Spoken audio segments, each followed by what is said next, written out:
मोअज़्ज़ज़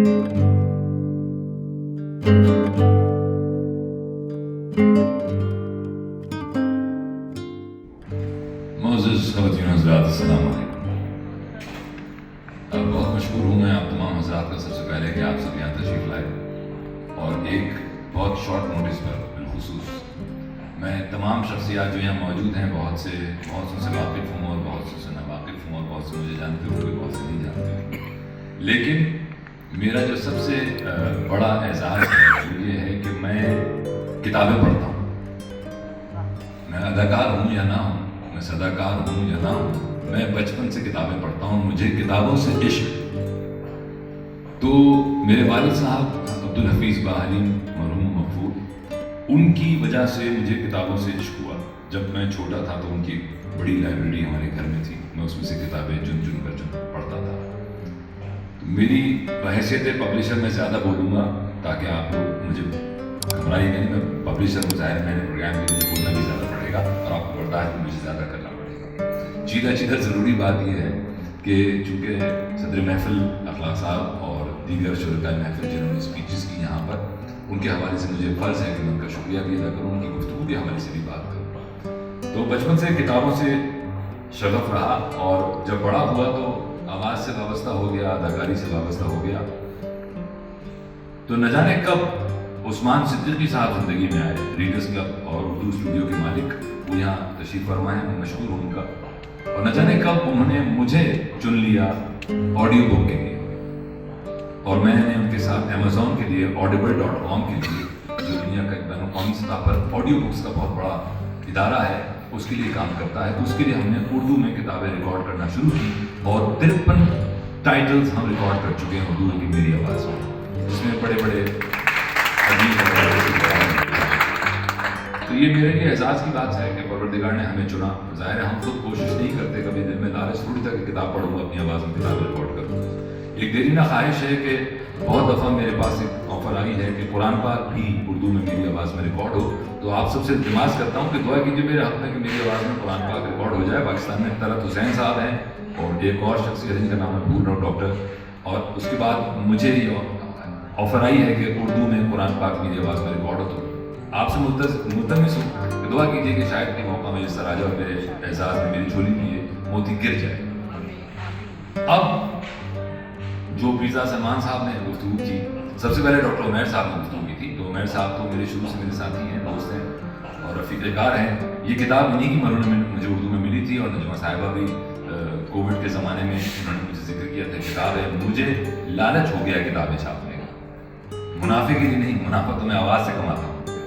तो मुझे किताबों से इश्क है, और मैं किताबें वो लाना चाहता हूँ कि जो लोग पढ़ें, जो लोगों के दिल से निकलती हो। क्योंकि अदाकार होने की वजह से मैं जो भी काम करता हूँ उसमें मेरा दिल शामिल हो जाता है, उसमें मैं फंस जाता हूँ। तो मुझे दिल से करना पड़ता है, और ये मेरी मजबूरी बन गई है कि मैं दिल से काम करने की कोशिश करता हूँ। जब किताब पढ़ता हूँ, ऑडियो बुक्स पढ़ी, तो उसमें भी दिल शामिल हो गया। राइटर्स के साथ बचपन से वाबस्ता था तो और गहरा ताल्लुक़ हो गया। अब वो मुश्ताक़ अहमद यूसुफ़ी हों, मुमताज़ मुफ्ती हों, इब्न इंशा हों, अदरस बुखारी हों, या शफ़ीक़ुर रहमान साहब हों, सबसे दिल का वाबस्ता हो गया हूँ। तो अब मैं चाहता ये हूँ कि किताबें आएँ, और बहुत उम्दा किताबें आएँ। और किताबों के बारे में एक बात बता दूँ, मैंने चंद रोज़ कबल हम BHA कॉलेज में थे, वहाँ भी इत्तेफाक से डिक्लेमेशन कॉन्टेस्ट था, उसमें हमें मदऊ किया गया था। तो वहाँ भी मैंने ये बात कही थी कि किताब ख़त्म नहीं हो सकती। ये आपका गुमान है कि ऑडियो बुक्स या डिजिटल बुक्स आएंगी या PDF में बुक आएगी तो वो ख़त्म हो जाएगी, ऐसा नहीं हो सकता, मुझे नहीं लगता। उसकी बड़ी वजह यह है कि मेरे दिल में एक किताब ऑलरेडी मुअज्जज़न रहती है हर वक्त, उसका नाम है किताब खुदा कुरान पाक। तो जब तक कुरान पाक मौजूद है तो किताब मौजूद है, और हम तो अहले किताब हैं, तो किताब कैसे ख़त्म हो सकती है? तो किताब तो कभी ख़त्म नहीं हो सकती। किताबें छपती रहेंगी और हम छापते रहेंगे, खा उसमें मुनाफा हो या नुकसान हो, हम छापते रहेंगे। अब नजमा उस्मान साहिबा, जैसे उमैर साहब ने कहा कि उन्होंने जो रुदात लिखी थी ये मेरे दिल को लग गई। तो उन्होंने मुझसे इज़हार किया कि हमें इसको उर्दू में छापना है, तो मैं तो फिर अंग्रेज़ी में छापना है, तो मैंने बिल्कुल फबिहा आगे बढ़े। हमें तो किताब पसंद आ गई थी, हमने पढ़ ली थी। तो जो किताब ने मेरे दिल पर असर किया, वही असर कमाल है कि अंग्रेज़ी पढ़ने वालों पर भी हुआ। मैंने इनको जानबूझकर शहनाज रमज़ी को और हमारे पीज़ा सलमान साहब को انگریزی کتاب بھیجی تھی، اردو نہیں بھیجی، کیونکہ میں نے آپا سے کہا تھا کہ میں تقابل نہیں چاہتا، میں چاہتا ہوں کہ آپ کی تحریر جس بھی زبان میں ہو کنورٹ ہو تو تاثر وہی رہے. تو میں جاننا چاہتا ہوں کہ ایک انگریزی پڑھنے والے آدمی پر اس کا اثر کیا ہو. تو خوشی کی بات یہ ہے کہ ان پر بھی وہی اثر ہوا جو شہناز رمزی پر ہوا، حالانکہ اردو سے مختلف تھی. تو اس کا مطلب ہے آپ کی جو تحریر جو دل سے نکلی تھی وہ دل تک اثر کرتی ہے، یہ بات ثابت ہوگی.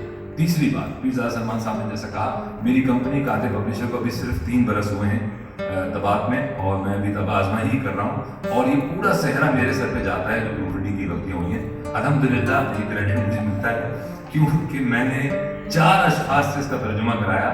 تو اخلاق صاحب نے ذکر کیا کہ یہ آپ نے ترجمے میں نام نہیں دیا، تو نام دوں کیسے کیوں؟ پہلے صاحب جنہوں نے جیسا کہ ذکر کیا پروفیشنل پروف ریڈر یا پروفیشنل ایڈیٹر یا پروفیشنل ٹرانسلیٹر ہائر کرو، ہم نے ہائر کیا. اسی طبع آزمائی جس کو میں کہہ رہا ہوں، اس طبع آزمائی میں جب ہم نے ان کو ہائر کیا تو انہوں نے ہم سے رقوم بھی لی اور کام بھی شستہ کیا، جو آپ نے دیکھا. تو پھر ہمیں احساس ہو کہ یار خود ہی آستینیں چڑھاؤ اور ہاتھ گندے کرو اور اتر جاؤ. تو اس لیے کریڈٹ میں لیتا ہوں کہ اس کتاب میں غلطیاں ہیں وہ میری دانستہ یا نادانستہ غلطیاں ہیں جس کی وجہ سے میں شرمسار ہوں. لیکن بہرحال کتاب کی تحریر بہت خوبصورت ہے، الفاظ کہیں کہیں مجھ سے مس ہو گئے ہوں گے، ترجمہ میں نے نہیں کیا.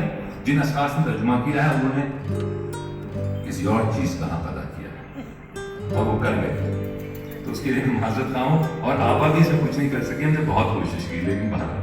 تو اس کے لیے یہ تو ہو گیا ترجمے کا ذکر. اب آ جائیں اخلاق صاحب اور شہناز رمزی کے تجربات جو انہوں نے ذکر کیا. شہناز نے کہ وہ عید کا ذکر نہیں کیا، میں بھی بھول گیا، اور وہ جو بال کاٹنے کا ذکر ہے، آپا نے اتنی خوبصورت تحریر کی ہے کہ میں یہ کتاب 8 یا 10 مرتبہ میں نے پڑھی ہے، اور اردو بھی پڑھی اور انگریزی بھی پڑھی. میں پریکٹیکلی سامنے رکھ کے میں نے کیا ہے، تو میں کوشش کرتا رہا کہ پیراگراف مس نہ ہو اور وہ ہوا بھارت. لیکن اب یہ کتاب آپ کے ہاتھ میں ہے اور اس کو آپ کا فرض یہ ہے بطور حاضرین محفل کہ آپ لوگ کتابیں پڑھنے کی عادت ڈالیں. کیونکہ میں ایک پروگرام کرتا ہوں بے لاس، اس پروگرام کا نام ہے ریڈیو پر کرتا ہوں ہر جمعے کی شب رات 10 سے 12، اس کی بھی تشہیر کرتا چلوں. پروگرام کا نام ہے بولتی کتابیں، جس میں میں کتاب پڑھ کر سناتا ہوں اور میں اس کا کوئی معاوضہ نہیں دیتا. اور وہ اس لیے پڑھتا ہوں کہ لوگ کسی طرح جو میرے معزز سامعین گرامی ہیں وہ کتاب سے جڑ جائیں. کتاب پڑھیں گے، کتاب مجھے بکنے کا خوف نہیں ہے، کتاب پڑھیں تو صحیح، بک تو جائے گی، کتابوں سے جڑے تو رہیں سے. کیونکہ ذہنوں کی آبیاری کے لیے، قوموں کی ترقی کے لیے بہت ضروری ہے کہ ہم کتاب سے جڑیں. ہم کتاب پڑھتے ہی نہیں. اب اخلاق صاحب کے افسانے ہم نے پڑھے ہیں، ہم تو پہلے ہی ان کے فین ہیں. مجھے تو یہی یقین تھا کہ مجھے یہ تو یقین تھا کہ میرے مدعو کرنے پہ نہیں آئیں گے. تو میں نے بہت بھاری پتھر اٹھایا، کولاج کے چیف ایڈیٹر کو کال کیا. میں نے سر پولیس فوج سے کال کرائی تو آ گئے. میں کرتا تو لفٹ نہیں کرتا، حالانکہ چھوٹا موٹا تو پبلشر ہوں، لیکن بتا دوں ایک دن اتنا بڑا ہو جاؤں گا کہ آپ بولیں گے میں کتاب چھاپ. وہ دن دور نہیں، لیکن انشاءاللہ آپ لوگوں کی دعائیں ساتھ رہیں گی اور آپ لوگوں کی اس طرح کی جس طرح حوصلہ افزائی آپ نے کی اور آپ یہاں تشریف لائے ہیں، تو مجھے یقین ہے کہ ہم اور بڑی بڑی کتابیں چھاپیں گے، انشاءاللہ ضرور چھاپیں گے. تو بورڈ آف تھینکس کے لیے طارق بن آزاد صاحب بہت نامی گرامی شخصیت ہیں، پاکستان ٹیلی ویژن پہ اسلامک کانٹینٹ کے مرتب بھی ہیں، قاری بھی ہیں، رائٹر بھی ہیں، ڈائریکٹر بھی ہیں، خود بھی بہت سارے کام کرتے ہیں. میں ان کا مشکور ہوں، دوستی کا حق ادا کر دیا انہوں نے یہاں آ کر اور یہ نظام سنبھال لیا. سہیل ہاشمی صاحب ایک کچھ عرصہ ہمارے کاتب پبلشر میں ایز اے مارکیٹر، انہوں نے ہمارے لیے مارکیٹنگ کے کام کیے تھے. حفیظ جالندری صاحب کے نواسے ہیں اور قومی ترانہ ان کو یاد نہیں ہے، میں بار بار یاد کراتا ہوں اور بار بار کئی بار ان کو انگریزی میں ترجمہ کر کے دے چکا، پھر بھول جاتا. لیکن یہ ہمارے بہت اچھے دوست ہیں اور میری ایک کال پر یہ حاضر ہوئے. میں بہت سر مشکور ہوں آپ کا، thank you so very much. Khalid Farshori sahib یہاں پر موجود ہیں. خالد فرشوری صاحب بھی ایک کال پر. سر خالد بھائی بہت شکریہ. تو جرنلزم کے بہت سارے ستارے یہاں موجود ہیں. اظہر خان صاحب موجود ہیں، افسانہ نگار، بہترین کتاب کے رائٹر، بہترین کتاب ہماری. میری خواہش ہے کہ اگر یہ پبلشر خود نہ بنتے تو میں ان کی کوئی کتاب چھاپتا، لیکن کمپٹیشن بھی آ گیا. تو باہر کیا ہے، تو میرا خیال ہے اگر میں جھوٹ نہ میں اشارہ سمجھ لوں کھانا ریڈی ہے بھائی، کیونکہ میرے اترتے کھانا کیا ہوگا کچھ جلغا. تو معزز مہمان گرامی، آپ کی آمد کا بہت شکریہ. نجمہ عثمان صاحبہ کا پہلی بار ایک نومولود پبلشر پر اعتبار کرنا یہ بہت بڑی بات تھی، تو آپ کا بہت شکریہ. यहाँ पर मेरी वालदा मौजूद है, मैं आपको उनसे मिलवाऊंगा, क्योंकि आपने जो हज की कैफियत बयान की है, मेरी वालदा भी हज कर चुकी हैं और उम्र भी के सादत कई बार हासिल कर चुकी हैं, तो मैं आपको उनसे मिलवाऊंगा ज़रूर। आपकी आमद का बहुत बहुत शुक्रिया, thank you so very much.